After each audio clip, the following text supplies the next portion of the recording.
嗨，大家好，欢迎又回到我的频道。看看这3大袋子，快赶上我高的袋子了。我们家又买木头了。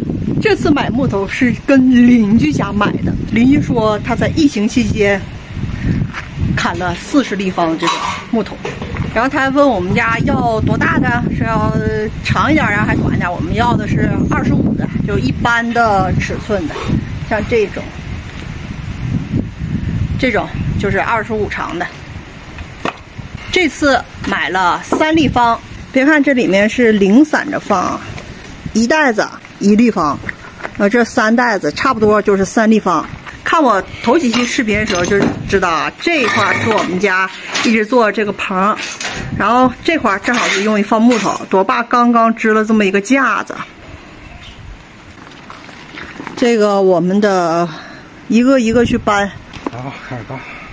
一般来说，德国家庭他们把木头都放在室外，这种搭一个小棚啊，然后就是能通风嘛，不会受潮。这次呢，也是我们第一次在邻居家买，看看咋样。我们买的还是硬木。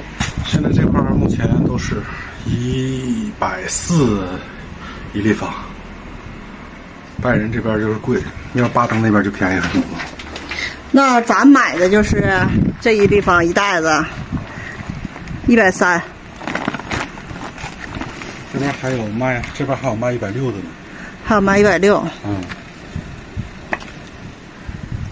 像这种他们都是包森林然后砍的木头，对，相对于咱单独从那个开发商啊或者从木头商买要便宜很多很多。去年咱在那个卖木头商那块儿买了多少？2立方吧？哇，那买的多，大概4吧。4立方。那这种木头呢，在德国很常见，很常见。就是家里有壁炉的，都是用这个来取暖，因为壁炉里是需要烧木头或者是炭。应该不叫炭，叫煤。有些人就说，德国还发达国家，连个暖气都没有。有啊，那你要跟着我视频看，你就知道了。德国暖气谁家都有啊，只要有单独房子，然后里面有壁炉的，安装壁炉的，那就可以买这种木头烧。这种木头柴火的热量绝对比暖气的热量要高很多。我们家1楼只有在客厅里面有2扇暖气，然后基本是不点。烧了这个壁炉，整个1楼全都暖和。2楼点暖气都没有这个暖和。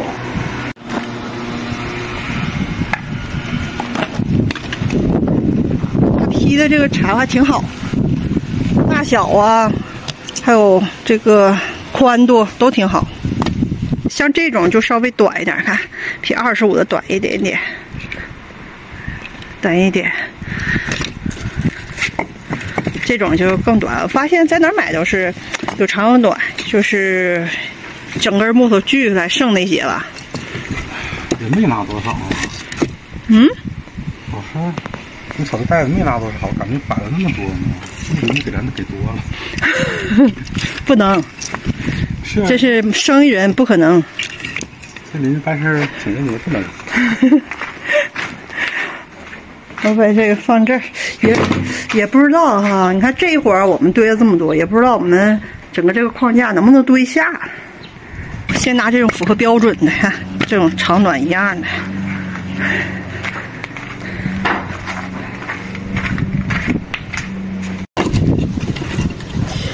有时候卖木头的吧，它有那种圆的，就是这种嘛，整个树不是圆的嘛，它是整体砍下来那种。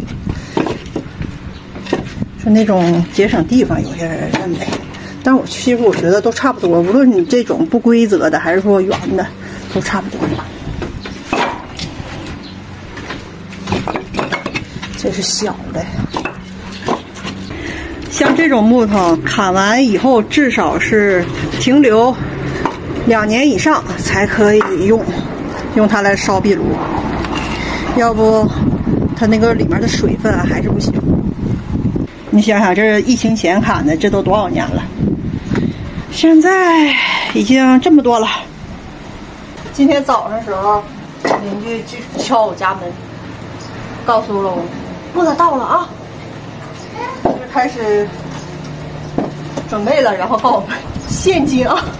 我们家刚买房，院里有一个枯树，然后那个枯树呢，我们也不打算留，然后就问的人家，看能不能给砍，因为正好看到他给别人砍树，然后能150，一下歘150。朵朵也来帮忙呢，看看我整的。你是负责最后一遍，就是这样。朵朵来了，效率一下提高了，可比去年强多了。去年他最多呀2个，一手拿1个，今年好几个，厉害了，能干活了。目前已经摆完一面墙，第2面墙开始。我现在把这个袋里的小的全扔到这个袋里，因为这里面大的我都挑完了，现在已经这么多了。这也是大的，长的放外面，这种短的往这儿扔。